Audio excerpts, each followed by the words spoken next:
l'Opéra Comique présente L'Instant Drama, un podcast signé Agnès Terrier. Le 16 janvier 1893, l'Opéra Comique programmait la première parisienne d'un nouvel ouvrage de Massenet, Werther. Werther, le suicidé le plus célèbre de la littérature européenne, à l'affiche de l'Opéra Comique. Aussi étonnant que cela puisse paraître, ce n'était pas la première fois.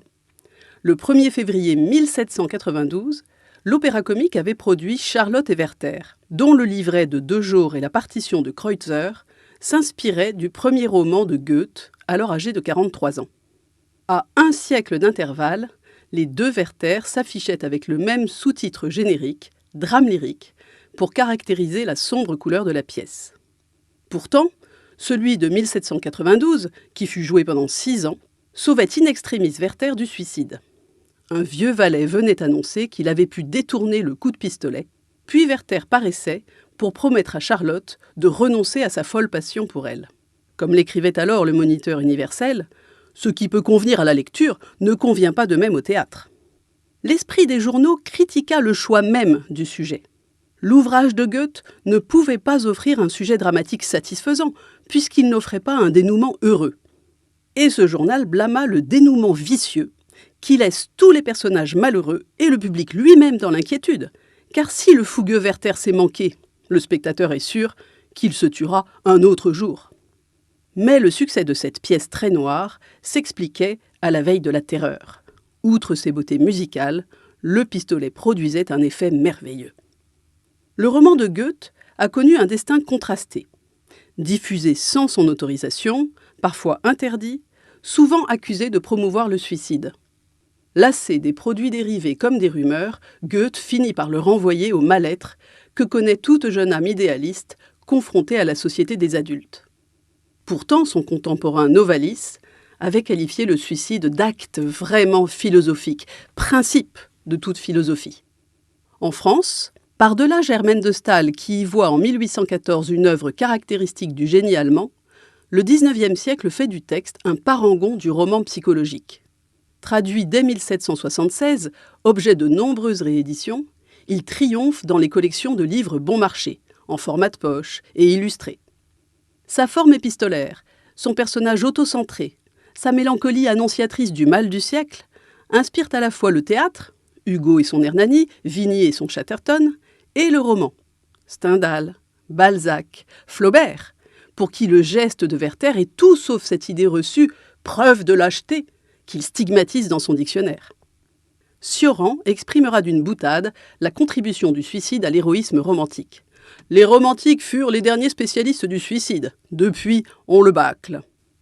La scène lyrique fait usage du suicide pour clore les grands opéras historiques, où d'Aubert et la Muette de Portici à Meyerbeer avec l'Africaine, se sacrifier par amour offre l'issue tragique par excellence. Les adaptations de Shakespeare importent le suicide dans le demi-genre, avec le Roméo de Gounod et l'Ophélie d'Ambroise Thomas. Justement, Roméo et Juliette entrent au répertoire de l'Opéra Comique en 1873, avec éclat, car il s'agit alors de la première œuvre sans dialogue parlé à y être jouée. Cet avènement précède le renouveau du drame lyrique, genre ravivé par l'influence de Wagner sur la jeune école française, en particulier à partir de l'ouverture de son festival à Bayreuth en 1876. Massenet est de cette génération. Passionné par les nouvelles tendances dramatiques et musicales, il se rend à Bayreuth en 1886. Mais ce musicien très littéraire, éclectique dans le choix de ses sujets et de leur traitement musical, est un artiste anxieux et mélancolique. S'il choisit de travailler sur Werther dès 1880, c'est par des affinités électives, aurait dit Goethe, qui l'amène même à visiter Wetzlar, où se déroulait le roman. De Werther, son unique drame lyrique, Massenet dira « J'ai cherché la simplicité et réalisé en lui ce qui a toujours été mon rêve en musique. La vérité, la réalité poétique, l'envolée dans l'idéal, tout en restant humain. » Adaptant Goethe, après Gounod avec Faust et Thomas avec Mignon, Massenet destine, comme eux, son Werther à l'Opéra Comique, où Manon a récemment triomphé. Mais la destruction de la salle Favart dans le terrible incendie du 25 mai 1887 suspend le projet, lequel faisait d'ailleurs douter son directeur Léon Carvalho en raison de son triste sujet. Car contrairement à Kreutzer, jadis, Massenet respecte assez l'œuvre source pour refuser une fin heureuse. Mais il satisfait les sensibilités. Il offre au public le récit d'un amour réciproque, et le coup de feu fatal est éludé par un bel interlude symphonique que suit une touchante scène d'aveu pendant l'agonie. Massenet vient de publier sa partition lorsque Wilhelm Jahn, directeur de l'Opéra de Vienne, où Manon triomphe en 1890, lui demande une primeur. Werther est proposé et aussitôt soutenu par l'engouement de l'interprète de Des-Grieux, Ernest van Dyck. C'est donc au Hofoper et dans une traduction allemande que Werther est créé le 16 février 1892 sous la baguette de Jahn. Van Dyck et Marie Renard en Charlotte lui assurent le succès devant une salle brillante où l'on remarque Brahms et Johann Strauss. Dès novembre, l'Allemagne accueille à son tour Werther à Weimar, ville de Goethe. Le rôle-titre y est chanté par un certain Kästner, le petit-fils de la vraie Charlotte. Enfin, la création de la version française le 27 décembre a lieu à l'Opéra de Genève, qui prend l'Opéra Comique de court. Membre de l'Institut, professeur au conservatoire et surtout compositeur vivant le plus programmé dans les théâtres français, Massenet est suivi par toute la presse hexagonale qui déplore être Massenet et ne pouvoir entendre chanter sa musique qu'en allemand, c'est raide. Carvalho vient justement de reprendre la tête de l'Opéra Comique, qui est temporairement hébergé place du Châtelet. Esclarmonde y a été créé, la carrière de Manon y est relancée. Il invite donc Massenet à, dit-il, rapatrier Werther que musicalement vous avez fait français. La production est préparée avec soin. Sous la direction de Jules Dambé, la jeune Marie Delna chante Charlotte, Max Bouvet le rôle d'Albert et Jeanne Lenné fait ses débuts en Sophie. Le rôle de Werther est si difficile à attribuer que Massenet en prépare déjà une version pour baryton lorsque postule l'un de ses interprètes bruxellois, Guillaume Ibos. C'est Ibos qui évitera, par son interprétation, que le public rapproche l'air pathétique « Pourquoi me réveiller ?» de la chanson « Tamara boum dié » avec laquelle Polaire amuse les Folies Bergères. En plein hiver neigeux, la première parisienne du 16 janvier 1893 coïncide avec une reprise du Cid de Massenet à l'opéra. À l'Opéra Comique, elle enraye le succès de Cavalleria Rusticana de Mascagni, dont le vérisme ne plaît pas à tout le monde. L'œuvre connaît un succès d'estime et n'est jouée que 57 fois jusqu'en 1897.